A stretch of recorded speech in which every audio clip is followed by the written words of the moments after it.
যতবারই দেখি ততবার আমি দেখতেই থাকি উনি করতে কি চাচ্ছিল, মুখের মধ্যে আঙুলটা ঢুকিয়ে পেছন থেকে ডাক দিল যে আমাকে কিছু পয়সা দে, পয়সা দেওয়ার নাম করে পিঠে হাত দিল। যাই হোক, আমরা পরিবারে আমরা যাচ্ছিলাম নৈহাটিতে বড় মায়ের কাছে পুজো দেওয়ার উদ্দেশ্যে বেরিয়ে পড়েছিলাম চাকদা থেকে ওঠার পরে মদনপুর, শিমুরালি, পালপাড়া, কল্যাণী, কাচরাপাড়া। আমি সঞ্জয় আর আমার সাথে প্রিয়াঙ্কা, দেখতেই পারছো চাকদা থেকে নৈহাটিতে যাচ্ছিলাম বড় মার উদ্দেশ্যে পুজো দেওয়ার জন্য। আর এই ভিডিওর প্রথম পার্টটা আমি আগেই আপলোড করে দিয়েছিলাম, এটা হচ্ছে সেকেন্ড পার্ট। আর যারা এই ভিডিওর ফার্স্ট পার্টটা দেখোনি তারা গিয়ে দেখতে পারো। প্রিয়াঙ্কা যে আছে বড় মার ডালা নিয়ে খুবই আনন্দের সহিত যাচ্ছিলই, কিন্তু না ভিতরে ঢুকতে যাবে পট করে গার্ড যে আছে গেট বন্ধ করে দিল। প্রিয়াঙ্কা একটু ঘাবড়ে গেছিল, আমি আগে ছিলাম, আমার হাতে ক্যামেরা।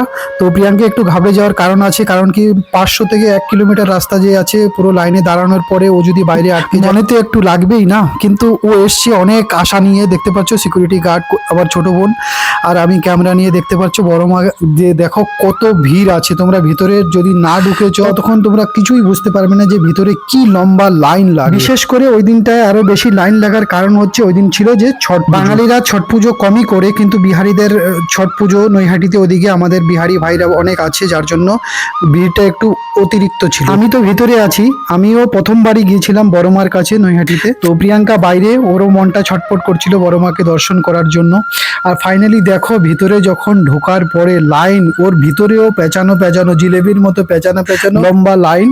শীত একটু একটু ছিল, কিন্তু দেখো তার মধ্যেও কি এতটা লম্বা লাইন ছিল না, যেটা কিনা প্রিয়াঙ্কা পার করে আসতে আসতে একটু ঘেমে গেছে। অনেকেই ভিড়ের মধ্যে একটু ঘেমে যাই। আর এই মন্দিরে যখন পা রাখতে গেল তখন প্রণাম করে মায়ের দর্শন করে মায়ের কাছে প্রবেশ করলো। দেখো বড় মা কত দূরে, আর এত ভিড় যে মন্দিরের মধ্যে কি বলার, আমার বলার মতো কিছুই নেই। বড় মাকে দর্শন করার পরে যেন বুকের মানে গায়ের লোমগুলো যেন কাটা দিয়ে উঠছে, এত ভিড়। তারপরে বড় মাকে দেখে এত মনে আনন্দ লাগলো।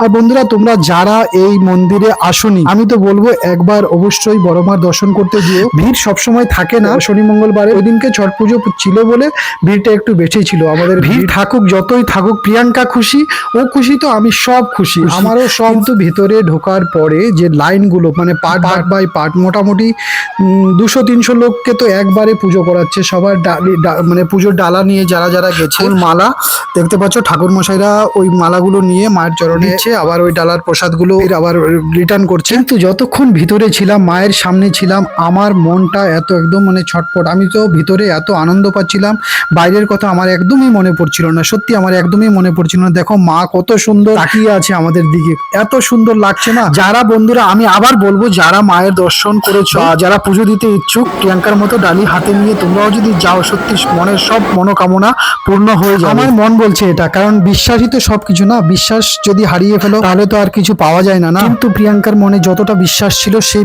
পূর্ণ বিশ্বাস নিয়ে মায়ের কাছে এসেছে। সত্যি দেখো ওর চোখ দিয়ে জল আসে ভাব, যেন আমার ওকে দেখে আমার খুবই মায়া। সত্যি বলবো, ভগবানের কাছে আমার কিছু চাওয়ার নেই। আমি যে পৃথিবীতে এসেছি এটাই অনেক বড় কথা। আমার মায়ের কাছে আর কিছু চাওয়ার নেই। কিন্তু হ্যাঁ, সত্যি ভালো লাগে যখন কেউ সত্যি মন নিয়ে কিছু মায়ের কাছে চাইতে যায়। আমার যারা এই সত্যি মনোকামনা নিয়ে মার কাছে যায়, কেউ তো নিরাশ হয়ই না। এই আশাটা মায়ের উপরে আছে, এই জন্যই উনি বড়, উনি সবার বড় মা, এই জন্য ওখানে অত ভিড় লাগে। যাই হোক, ফাইনালি যে আছে প্রিয়াঙ্কার ডালি নিয়ে পুজো দেওয়া সম্পূর্ণ হলো। খুবই ভালো লাগলো আমাকে দেখে, প্রিয়াঙ্কা যে এত ভক্তিভাবে পুজো করে বাইরে বেরিয়ে।